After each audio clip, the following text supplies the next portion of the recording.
The city of Pittsburgh has taken a big step forward to become a more resilient city as one of 100 cities around the world selected by the Rockefeller Foundation. The idea is to get ahead of the challenges that can weaken a city, such as public health, aging infrastructure, flash floods, and other severe weather events. And now Pittsburgh's unveiled OnePGH, or One Pittsburgh, the city's first ever comprehensive resilience strategy.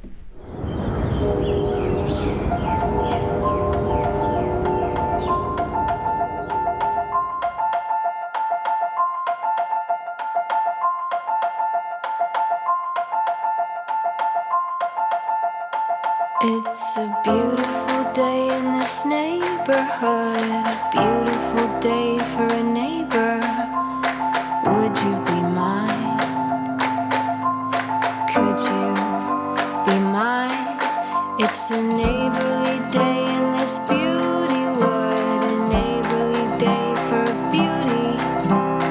Would you be mine? Could you be mine?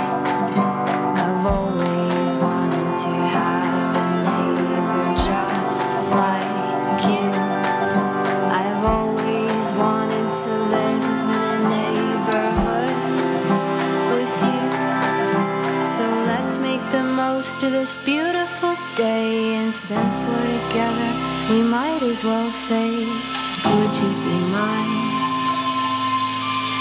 Could you be mine? Won't you be my neighbor?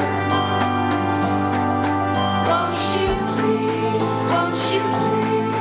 be my neighbor? Won't you be my neighbor?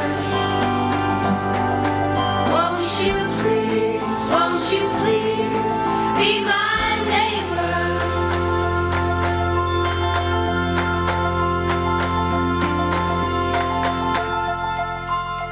You're on this earth for a very finite period.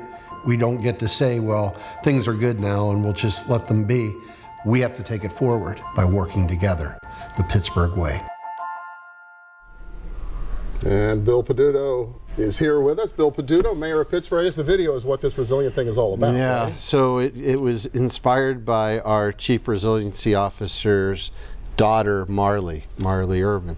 And when her dad asked, what does the city mean to you? She said, our neighborhood. And he said, well, what does that mean? She said, neighbors take care of each other. So I think we have a history in this town of doing things and then going back and fixing them. And every time that we've done it, it's been through partnership. So we created the Industrial Revolution in this country. We became, at the turn of the century, or 40% of all the wealth of this nation was, and we created air that was dangerous to breathe, water that was poisonous to drink, and disparity between those that worked in the mines and the mills and those that managed them. But we were Pittsburgh. We rolled up our sleeves, we went to work, and we solved them. We passed the first Clean Air Act in this nation. We worked on creating the Allegheny Conference, which worked on our water quality. And we worked within those mills and in those mines for workers' rights to build a middle class as well. And we live on that legacy. And we certainly saw it during the 80s when we had economic collapse.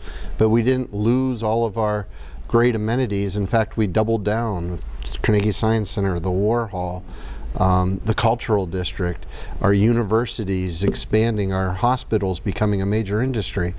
And it was those partnerships with the foundations and the institutions, much like the partnerships with the corporations before, that became the Pittsburgh way of re-identifying ourselves. Now it's our turn. Okay, and so that's what the resilience strategy is all about. Great example announced this week, the day after the resilience strategy, and that's the bus rapid transit system. It's been talked a lot about rapid transit between downtown and Oakland, but speaking of resilience, there's really a lot of additional implications to this, right? Yeah, I mean, what we're looking at are like 4 options, and I support all of them. So we will have the general downtown to Oakland electric bus, making the efficiency from 25 minutes to 10 minutes, reducing the amount of buses downtown by 30%, being able to provide a reliable ride every 5 minutes.